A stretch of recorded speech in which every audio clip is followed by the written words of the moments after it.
Um, Hello everyone, welcome to my presentation. Today on the Kakuma project. We'll start by me giving you a little background on what this project is all about. Now, this project was undertaken by the Beyond Science Initiative, Moi University chapter, in partnership with Windle Trust Kenya. The aim of this particular project was to initiate a mentorship program in secondary schools within the camp while identifying barriers to girl child education in the camp.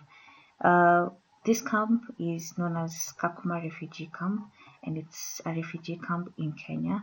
And we realized that, especially due to an influx in asylum seekers in about 2014, there are very many challenges that were faced by students, and especially girls who go to that particular camp. We established that the camp has about 5 secondary schools, 4 are day schools, and there's only 1 boarding school. And a special school known as Monai Chapel was established due to the disparity in number of girl enrollment. There was a time whereby girls were not going to school, and so it was an initiative by a particular group of people to come up with this particular boarding school just to encourage girls and to keep girls in school and educate them. This project, you will see that the problems that are faced by girls in the schools are very, very complex, and sometimes achieving a specific, or rather tackling just one problem can be a very huge task. And so this project sought to promote education of students by increasing motivation and satisfaction, not only among the students but also among the teachers and the community within Kakuma, because the problems are cultural. Some of the problems are cultural, and some of them have to do with the community. And so the mentorship program was just supposed to change how people view education, and this had to be done also with the whole community in general. Include establishing relationship with local authorities and communities within the camp, experiencing life of refugee high school going students within the camp, and donating academic books to existing school libraries within the camp. So over to the methodology. Our study area was the Kakuma refugee camp. It's a very one of the largest camps in Kenya, and it's located in the northwestern side of Kenya in a district known as Turkana district. The population of Kakuma as of now is about 190,000 people, 190,822 people. Majority of the refugees in Kakuma come from South Sudan, and from South Sudan is the major percentage, about 49.2%, and from Somalia there are about 31.7%. The Kakuma refugee camp is under the jurisdiction of the Kenyan government and the Department of Refugee Affairs. Our study population was high school going students at the camp. The camp, as I had mentioned, has a total of 4 day secondary schools with an enrollment of 5,251 students or thereabout. Now, if you look at the statistics very well, you realize that of the 5,251 students, only 900, which represents about 17.1%, are girls, and about 4,351, which represent 82.9%, are boys. So there is a very huge disparity in girls enrollment even after, in the day secondary schools. Monai Chapel is an exclusive girls secondary school, and it has an enrollment of 342 girls enrolled currently. Data collection. The data was collected in using in-depth interviews, focus group discussions, and observations. These in-depth interviews were conducted for 2 days after obtaining consent from the participants. Now, this was done after establishing a very a strong rapport with the respondents, and each participant that was recruited to be interviewed was had to go through some explaining to do, and they were assured of confidentiality, and the responses were recorded in an audio device just so that the participants would be assured of anonymity in case they would like to keep it that way. And this was opposed to a visual device which would lose its anonymity. And so the responses were recorded in an audio device.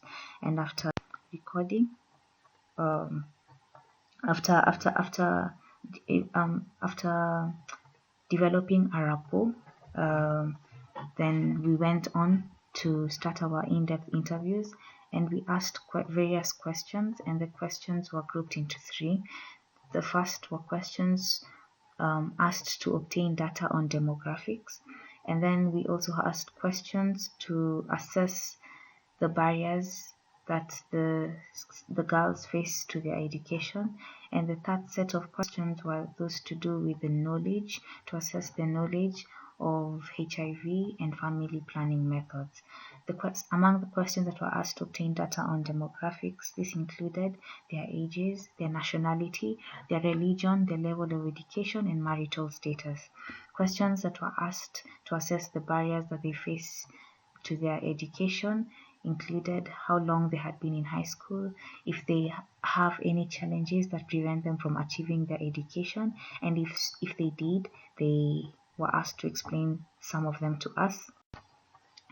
Another question was what can be done to address the challenges that they face, if there is any adequate supply of sanitary pads within the school, if there is not adequate supply, then how does this affect their education?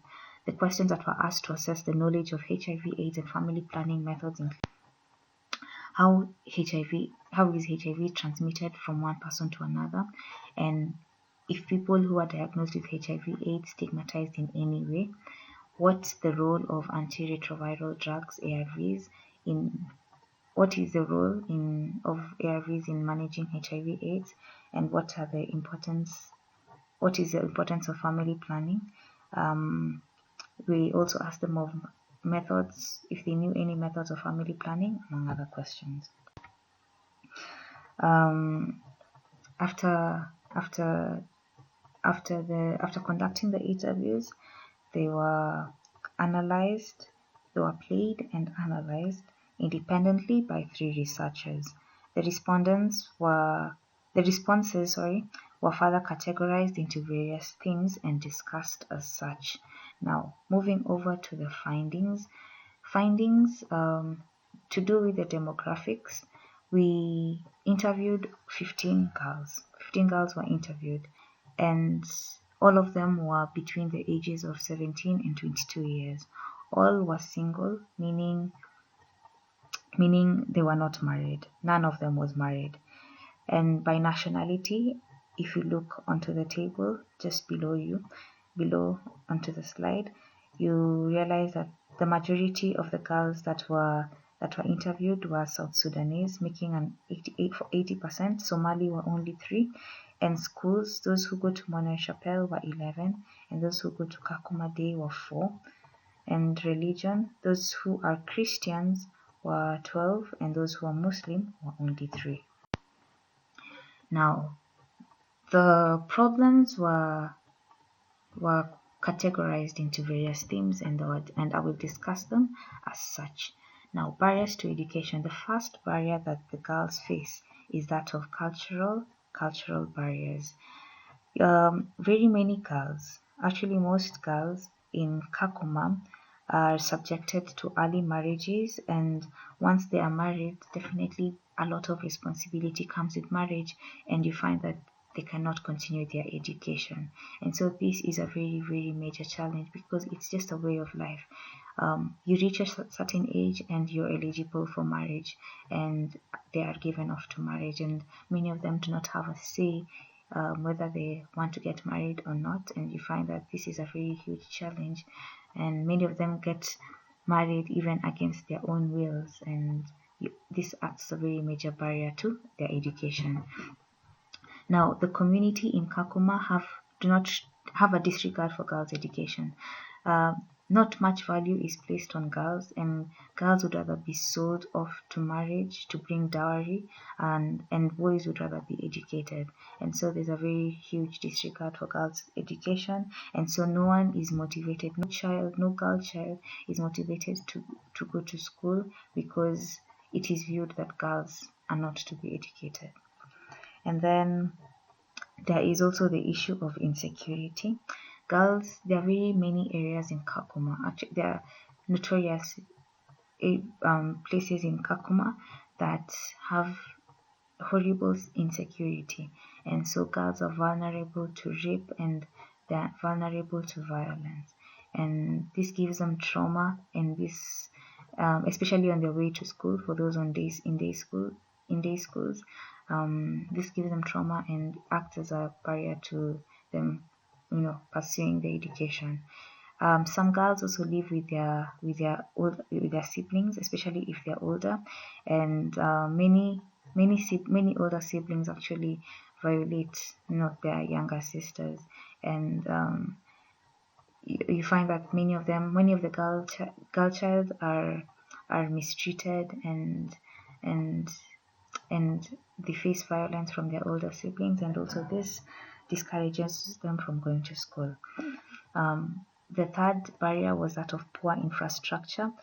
There are limited spaces in boarding schools, yeah, and only girls who manage to score a very, very high grade get admitted to boarding schools, and they're not many, and so many girls don't make it to boarding school, and they end up staying at home because they cannot further their education. And some of the girls who go to day school experience the challenge due to lack of electricity, because they come back home with assignments, but because there is no electricity they cannot be able to do their assignments, and as a result they end up not doing the assignments, and they end up fearing going back to school because of punishment, and you find that they skip school and get discouraged along the way. There is inadequate stationery, inadequate and poor sanitation facilities, and of course these, as we all know, are very essential to providing the necessary comfort that it needs to stay in school and to stick it through. But because of these inadequate facilities, you find that many of them would opt to stay at home and not come to school. The fourth challenge was that of human resource. The number of students in the schools far exceed the number of teachers, and so you find that teachers are overwhelmed, and because they handle such a huge number of teachers, and it's very discouraging even to the teachers themselves. Now, the problems that girls face are very complex and are very specific, and they lack female role models with whom they can be open to these problems about. And so girls don't get to express themselves because they don't know who to turn to, and so they lack female role models who can be able to just facilitate their their expression, and to counsel them and to tell them that they can actually do this. So that becomes a very huge problem.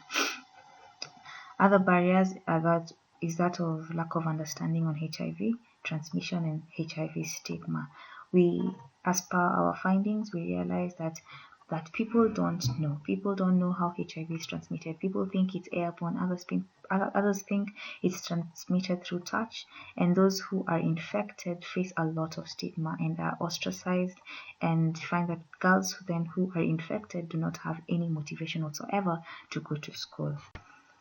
So our conclusions were there are very many challenges that face the girl child, and there's a significant knowledge gap on HIV/AIDS and family planning among girls within the. Now, some of the recommendations that we made were that more educational facilities and educational material need to be provided. There should be increased support for existing mentorship program so that girls can know that you can actually do this, and you can actually get education, and you can be better, and you can have your dream. The girl child needs to be protected from rape, from trauma. There needs to be an increased supply of sanitary pads to the girls in the camp. Teachers need to be trained and supported. HIV and planning education should be done, and community education. Thank you for your time, and I hope you enjoyed it.